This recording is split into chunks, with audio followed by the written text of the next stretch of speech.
भगवान की माया को जीत लेने वाले भक्त श्री एल.जी. पुरूरवा, एक कथा आती है। विवस्वत मनु के पुत्र नहीं था। उस समय सर्वसमर्थ भगवान वशिष्ठ जी ने उन्हें संतान प्राप्ति करने के लिए मित्रा वरुण देव का यज्ञ कराया। मनु पत्नी श्रद्धा, जिसने यज्ञ की दीक्षा ली थी, उसने होता के पास जाकर के प्रणाम पूर्वक कन्या के लिए प्रार्थना की। फलतः होता ने आहुति छोड़ते समय एकाग्रचित हो कन्या का संकल्प करके आहुति छोड़ी। होता के इस व्यतिक्रम से मनु के पुत्र के स्थान पर ईला नाम की कन्या पैदा हुई। उसे देख करके मनु जी प्रसन्न नहीं हुए। उन्होंने अपने गुरु वशिष्ठ जी से पूछा कि यह विपरीत फल कैसे हुआ। तब वशिष्ठ जी ने ध्यान करके देखा तो सब बात विदित हो गई और तत्पश्चात राजा से समस्त वृतांत कहकर के वे बोले कि अब हम अपने ब्रह्म तेज से आपकी कामना पूर्ण करेंगे। ऐसा निश्चय करके ब्रह्म ऋषि वशिष्ठ जी ने इस ईला नाम की कन्या को ही पुरुष बना देने के लिए पुरुषोत्तम भगवान नारायण की स्तुति की और सरस्वतीमान भगवान श्री हरि ने संतुष्ट होकर के इन्हें मुंह मांगा वरदान दिया, वर दिया, जिसके प्रभाव से वह कन्या ही सुधुम्न नामक श्रेष्ठ पुत्र बन गई।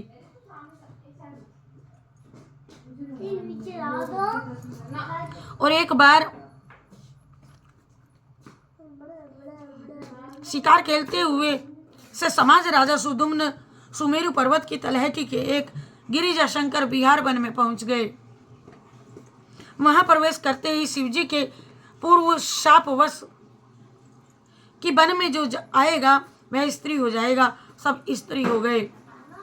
इसीलिए वे पुनः इला नाम की कन्या बने हुए अपने अनुचरों के साथ एक वन से दूसरे वन में विचरने लगे। उसी समय चंद्रमा पुत्र बुद्ध, जो समीप के ही एक वन में तपस्या कर रहे थे, स्त्री रूपधारी सुधुम्न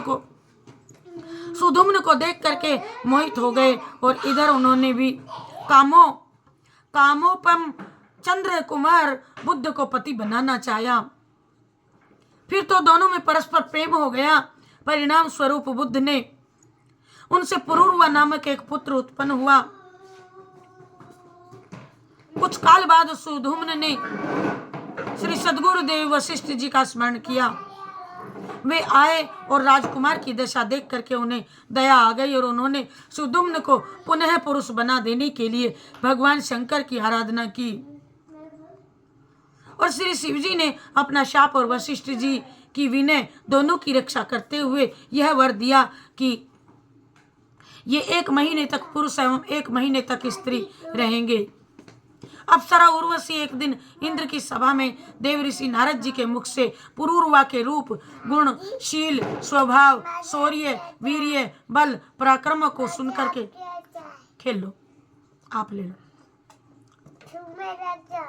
हाँ, पराक्रम को सुनकर के मोहित होकर के स्वर्ग से पुरूरवा के पास चली गई। उर्वशी को मृत्युलोक में जाने का मित्रा वरुण का श्राप भी था। अतः उसने पुरूरवा के साथ विहार करते हुए शाप की अवधि बिताने का निश्चय किया। इधर देवांगना उर्वशी को देख करके राजा पुरूरवा भी धैर्य खो बैठे और परिणाम स्वरूप दोनों में स्नेह संबंध हो गया। शाप की अवधि पर्यंत पुरूरवा के साथ विहार करती हुई उर्वशी परम यशस्वी सम्राट पुरूरवा विरह से अत्यंत व्याकुल हो गए और परंतु पीछे शोक हट जाने पर उन्हें बड़ा वैराग्य हुआ। तब उनके हृदय से जो उद्गार निकला वह परमार्थ पथ के पथिकों के लिए बड़े ही महत्व का है। यथा अपने वास्तविक कल्याण को समझने वाले विवेकी पुरुष को सदैव चाहिए कि वह स्त्रियां एवं स्त्री लंपट पुरुष का कदापि संग न करे। विषय और इंद्रियों के संयोग से ही मन में विकार होता है और अन्यथा विकार का कोई अवसर ही नहीं। जो वस्तु कभी देखी या सुनी नहीं गई है उसके लिए मन में विकार नहीं, मन में विकार कभी आता ही नहीं। जो लोग विषयों के साथ इंद्रियों का संयोग नहीं होने देते उनका मन अपने आप निश्चल होकर के शांत हो जाता है।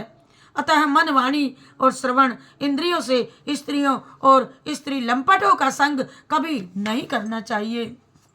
और जैसे मुझ जैसे सांसारिक लोगों की तो बात ही क्या, बड़े बड़े विद्वानों के लिए भी अपनी इंद्रियां और मन विश्वसनीय नहीं है। राजराजेश्वर पुरूरवा के मन में जब इस प्रकार का उद्गार उठने लगे तो तब उन्होंने उर्वशी का मन से परित्याग कर दिया और ज्ञानोदय होने के से उनका मन का मोह भी जाता रहा और उन्होंने अपने हृदय से ही आत्मस्वरूप से श्री कृष्ण का साक्षात्कार कर लिया और भाव में वे स्थित हो गए। महाभारत अनुशासन पर्व में इनका प्रातः स्मरणीय राज ऋषियों के रूप में स्मरण किया गया है। पुरूरवा एल.जी. इनका नाम एल.जी. पुरूरवा है। एल.जी. की कथा आपको सुनाई। जय जय श्री कृष्णा, जय जय श्री राधे राधे। सुन करके जरूर कमेंट देना। जय श्री कृष्णा, जय राधे राधे।